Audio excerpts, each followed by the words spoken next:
the PBA draft that just happened last week. That is going to be the topic of this video. So this is not a live commentary for those who don't know. And let's get right to it. So first thing I really want to talk about is the expectations of many coming true about the number 1 and number 2 pick. A lot of people expected Moala Tautua, who was reported to be an Aussie toe level like a guy because of how he is half Filipino and I don't know his other nationality. I think it's half Swiss or whatever. And Jetroy Rosario coming at number 2. I'm still mad about the fact that Blackwater gave away the number 1 draft pick. I mean, people keep telling me that they got Larry Rodriguez just for that. What the hell is Blackwater thinking?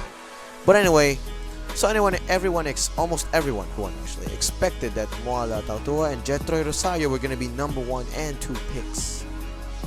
A rare amount of people really expected them to not be number 1 and number 2, or at least pick someone else, or had Jet in number 1 and Moala coming at number 2. So then again, when was the last time an expectation didn't come true in the PBA draft? I don't remember the last time, but another person I would really like to talk about in this draft is Roy Sumang. I mean, who expected this guy to be not in a round 1, not in round 2? I don't know what round he was. I think it was round 3, round 4. And I was just like, where the hell is this guy? Everyone was talking about him. But before the draft, before he got picked, I didn't really expect where he was going. I didn't really expect any team, but I was not surprised if GlobalPort was going to pick this Roy Suma, which they did. And you know, GlobalPort, they love point guards. They love guards. If you would look at their lineup, they got an ass full of guards right there. I said to myself, they want guards. They might as well go to I don't know, police training, get some national guards over there, some security guards. I know that's a bad joke, but anyway, I would just like to know, how is GlobalPort gonna be you know, fixing this? What is their game plan? They got a buttload of guys like who perform more isolation, so a lot of fixing for them. I mean, they got Joseph Yo, who I'm not sure if they traded yet, but they got Joseph Yo, they got Terrence Romeo, they got Roy Suma, and they also got Pringle. Well, Pringle doesn't really be scoring much in my opinion. He's more of a passer, which is good. But if I remember correctly, there's only one ball in basketball, unless you're playing on practice. So I would like to see how Roy Suma or any of the players adjust. Maybe Terrence Romeo is going to be coming out of nowhere, start passing the ball thanks to his Gilas training. You may never know. See, they've only played 3 games together, so there's a lot more to come. Now, another thing I would talk about is my own favorite team, Meralco Bolts. Now, when I saw the draft predictions by the commentators and the coaches, I saw this guy named Maverick Ahanisi, or I don't know if I read his name right, and I said, this guy sounds like he good. But I wanted this guy to be from Meralco. Actually, from Meralco, I wanted them to get a big man, because I think they've been lacking on big men, or legit big men. Now that James Sen is gone, Mike Cortez is gone, and Daniel Defonso's at the age of retiring, and Reynold Hugnatan cannot hold his own against big men. And also, not to mention, Cliff Hodge is foul prone. But anyway, they got Chris Newsom and Basser Amer. So after listening, I kind of understood why they got those guys instead of big men. I think Basser Amer is a good pickup for 2 reasons, in my opinion. 1, he can learn from Jimmy Alapag, who is now a Meralco player. 2, Jimmy Alapag needs a backup point guard. I mean, dude's old. We all know that. He can't play as much minutes as he usually does back then when he was in his prime and talking text. So, you're going to need this guy. I mean, I thought, where Yal'ready at? Where's Simon Atkins? But, then again, they got a point with that one. Basser Amer, or however you read his name, is going to be a very good one for Meralco for years to come. And Chris Newsom, this dude, versatile. He's like a Matt Ganuel's roster, as they said. So I haven't really seen him play. Sorry, I don't really watch a lot of college games. But I would like to see what he brings to the table. They said he can guard a forward, he can be a guard at the height of 6'2".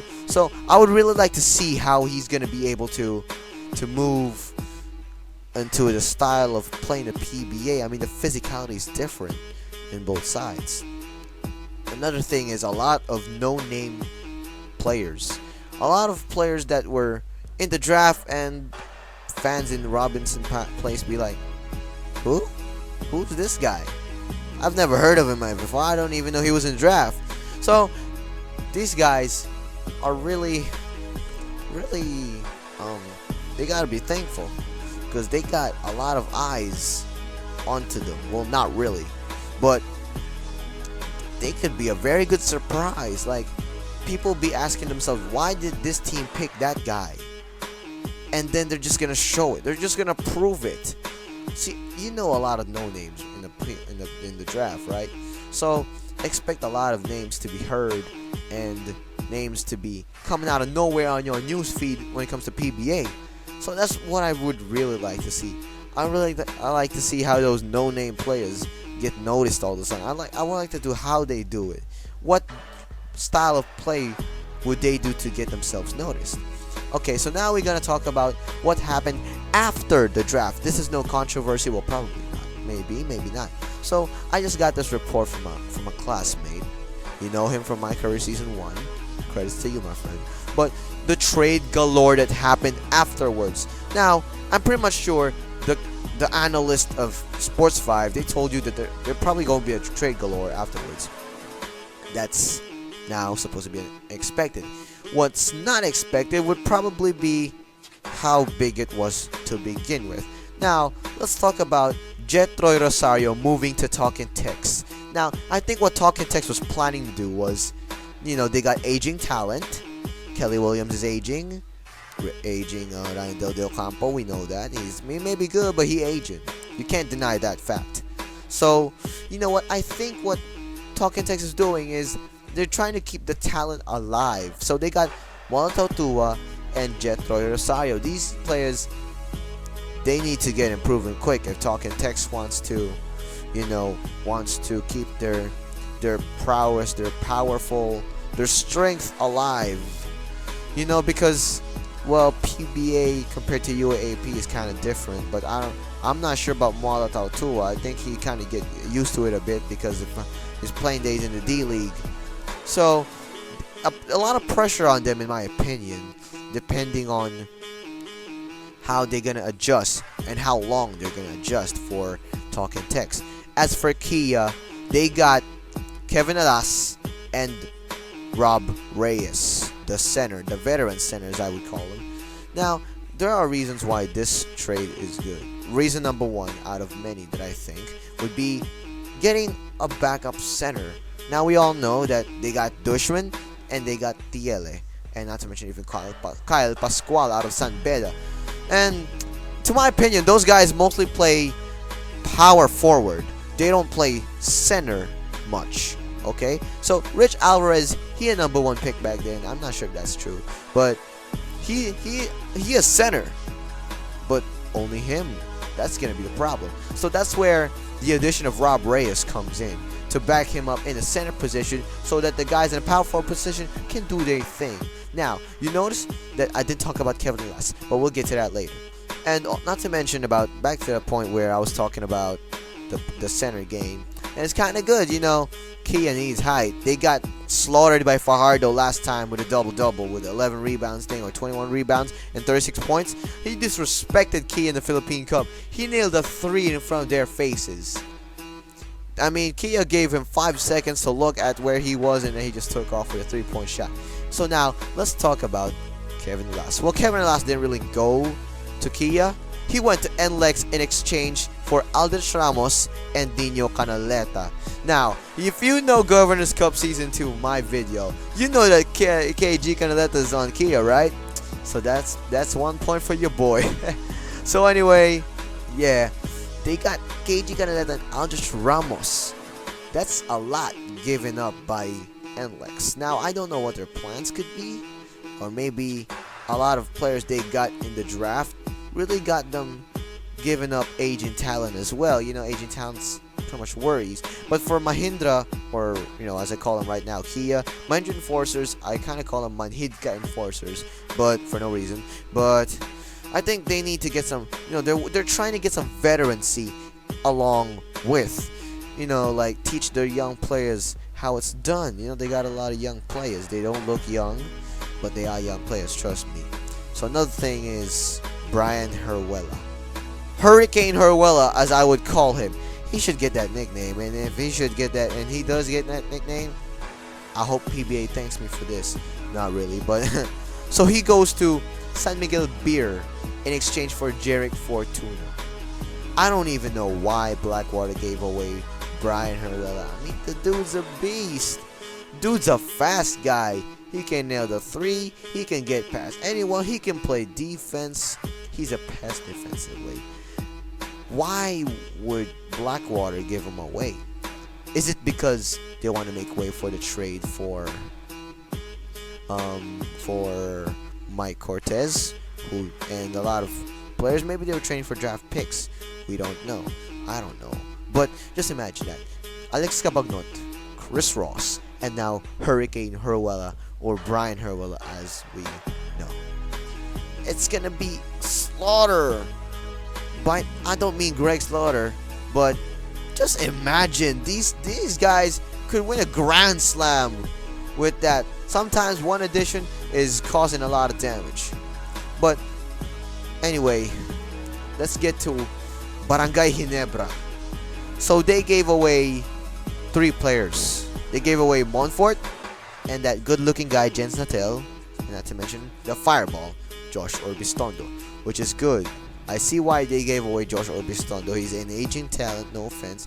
And Jens Natel, why would you even have him stay? You're just having him hurt himself by staying in there. He's not a practice player. He's a player for real. And the hype was all good for him, but he was just there.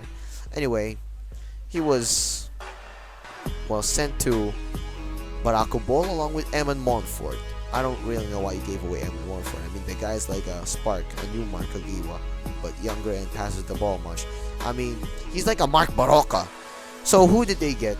They got Nico Salva, and I think they also got Justin Chua and a draft pick. Now, I think that what they're trying to do is get young talent as well. Young talent is pretty much a number one topic for the Galore that we noticed.